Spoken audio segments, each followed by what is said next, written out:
Écoutez, j'ai déploré d'abord les retards pris pour la gestion diligente de cette épidémie, aussi bien par les États que par la communauté internationale.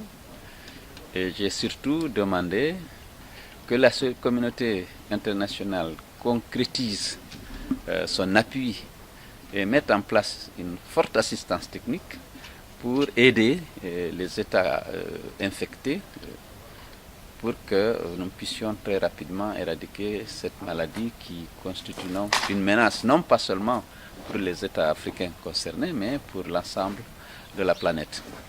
Et donc je pense que nos capacités en termes de prise en charge d'une épidémie comme celle-là sont faibles, il faut l'avouer, ne pas avoir de complexe du tout, et souhaiter que la communauté internationale accompagne les fonds annoncés d'une forte assistance technique et pour que le déficit d'infrastructure, le déficit de personnel soit rapidement comblé et qu'on essaye donc très rapidement d'éradiquer cette maladie. J'ai suggéré qu'il y ait un serval de la communauté internationale contre Ebola, parce que si au Mali très rapidement on a arrêté l'avancée de terroristes, c'est parce qu'il y a eu l'opération Serval qui s'est caractérisée non seulement par la diligence de la réaction de la France, mais également par la mise à disposition de soldats, de militaires et puis d'armes sophistiquées qui ont permis de faire face justement à l'avancée des terroristes. Donc, ce que le ministre Blasi a retenu, c'est que, effectivement, la notion de serval de la communauté internationale contre Ebola semble une notion qui semble avoir retenu l'attention des participants, puisque beaucoup d'entre eux ont repris après la formule.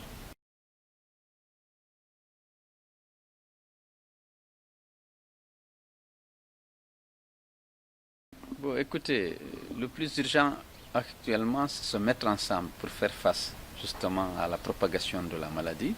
C'est sûr que si des dispositions judicieuses avaient été prises en impliquant tout le monde dès le départ et pour circonscrire justement l'évolution de la maladie, sans doute qu'on n'en serait pas là. Mais aujourd'hui, la maladie se propage à un rythme effrayant, non seulement à l'intérieur de la Guinée, mais aussi à l'intérieur de la sous-région ouest-africaine. Donc il faut se mettre ensemble, tirer profit de l'appui de la communauté internationale et mobiliser toutes les ressources intérieures, la société civile, les partis politiques, mouvances comme opposition, pour qu'on puisse faire face justement à cette maladie qui déjà a causé beaucoup de préjudices, non seulement sur le plan économique, sur le plan social, mais surtout sur le plan humain. Puisqu'au plan économique, on parle d'une perte de croissance de 2 points pour la Guinée. Je pense que ça risque d'être plus, puisque si la maladie n'est pas éradiquée rapidement, naturellement, l'économie guinéenne va être lourdement frappée. Déjà qu'elle n'était pas suffisamment dynamique, parce qu'il faut rappeler que l'année dernière, nous n'avons fait qu'une croissance de 2,3%. Et si on perd 2 points de croissance sur 4 qui étaient prévus, je pense que c'est déjà largement en dessous de l'accroissement de la population et notre programme de lutte contre la pauvreté sera donc négativement affecté.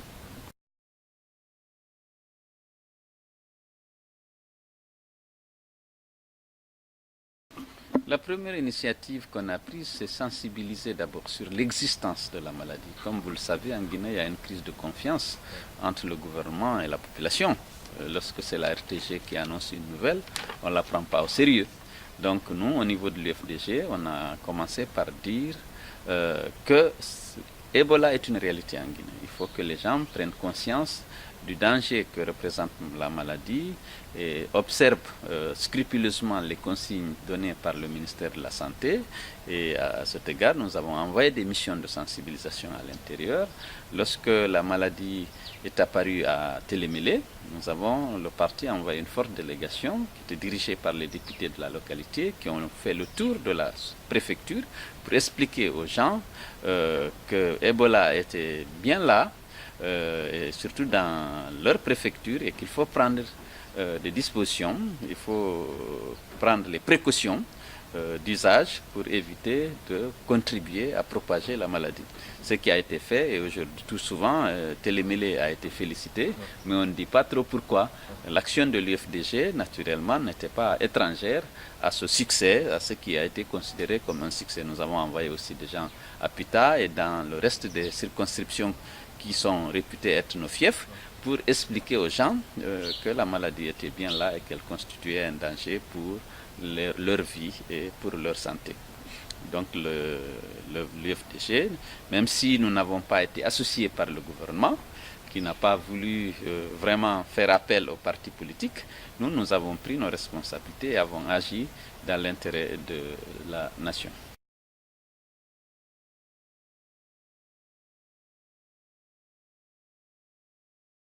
Oui, c'est vrai, il a rendu hommage à l'UFDG pour son action dans la lutte contre Ebola. Oui, je pense que c'est un hommage mérité.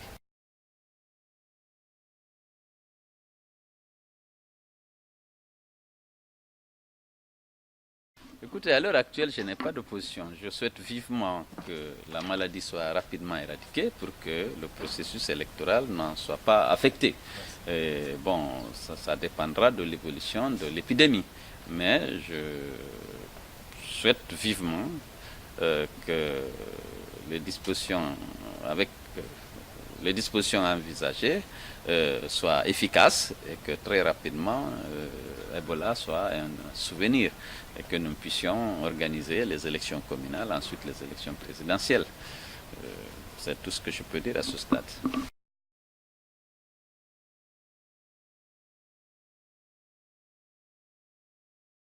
C'est le même message, celui que j'ai délivré lors des assemblées générales du parti, lorsqu'elles se tenaient encore. C'est le même message qui a été confié à l'ensemble des députés qui, à l'occasion des vacances parlementaires, ont été invités par le parti à faire le tour de leur circonscription pour expliquer à nos compatriotes les dangers liés à cette maladie et les inviter à prendre toutes les dispositions pour contribuer à la lutte qui est actuellement menée aussi bien par les Guinéens que par la communauté internationale contre la propagation de cette maladie. Et je demandais à chaque militant du parti d'apporter sa contribution à ce combat en observant les consignes données, mais en sensibilisant son voisin, sa famille, pour que tout le monde soit discipliné par rapport à ce qui a été donné comme consigne et pour éviter que la maladie ne continue de se propager.